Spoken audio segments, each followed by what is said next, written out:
Says, I haven't eaten in 3 days because there isn't enough for all of us. So my kids eat and I wait.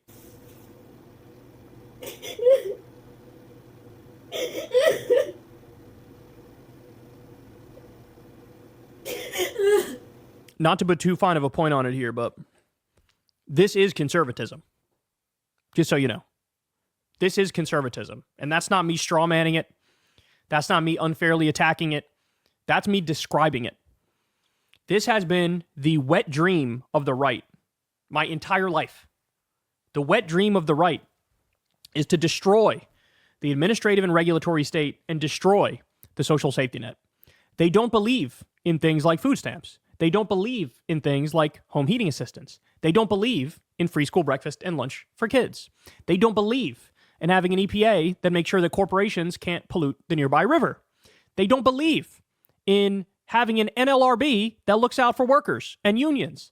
They don't believe in having a CFPB, Consumer Financial Protection Bureau, that looks out for consumers and customers who've been defrauded by big banks and financial institutions.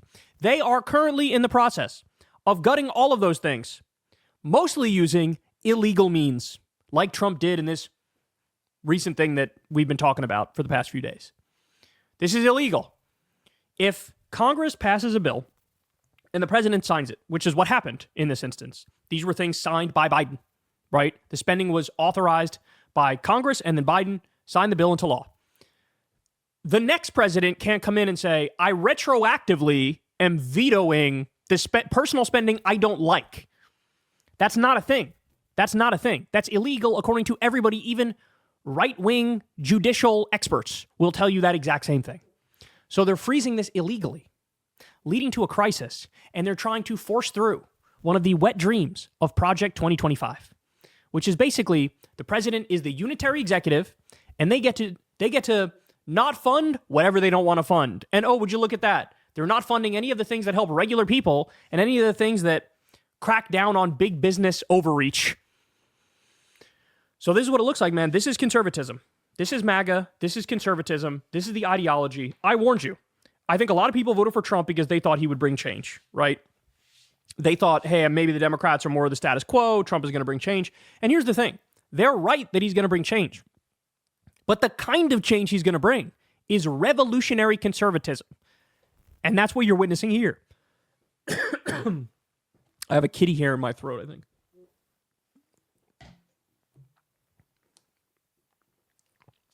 That's what you're witnessing here. This is revolutionary conservatism. This is destroy the administrative state, destroy the regulatory state, destroy the social safety net, which helps regular people who are struggling. And this is the logical result. By the way, at the same time, this poor woman is breaking down because her benefits were cut. Trump did a freeze on foreign spending, but he allowed Israel to keep getting money and weapons. He allowed Egypt to keep getting money. So Israel can still get money, can still get weapons as they bomb babies on a daily basis, but she can't have food so she can eat. Do I understand that correctly? Yeah, I understand that correctly. He also came out and said, we're announcing a $500 billion package to fund AI. Trump did. He was surrounded by robber barons, tech bro robber barons, who were like, yeah, we're gonna fund it and we're gonna get some other investment, whatever, right? Trump's announced $500 billion to make AI so that the AI can eventually replace you and take your job. This is what they say openly. This is what the AI people say. Yeah, it's going to take your job. So let me get this straight. You whine and moan and bitch about immigrants coming to take people's jobs, but then in the next breath say, I can't wait for AI to take your job? So $500 billion for that, but this woman can't have money for a meal. This is conservatism. Government of, by, and for the robber barons. That's what it is. And they don't give a fuck about people like her. Not in the slightest. Not in the slightest. So I hope everybody wakes up. Look, I told you this before. I'll say it one more time. Before this is all said and done, Trump's approval rating will be 35% or lower. I think he'll be in Bush territory when he's finally done, 20-something percent. Because he's already acting like all laws of politics don't apply to him. And to be fair, for a long time, he's the best at overriding reality. We've seen him do it 1,000 times. 91 criminal charges, skates on all of them. We've seen it 1,000 times. But you can only outrun reality for so long.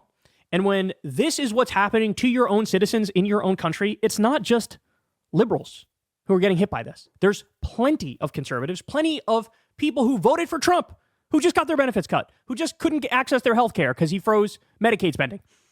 How do you think they're going to react? Only the ones who are at the deepest level of the cult will see that happen and not blame you.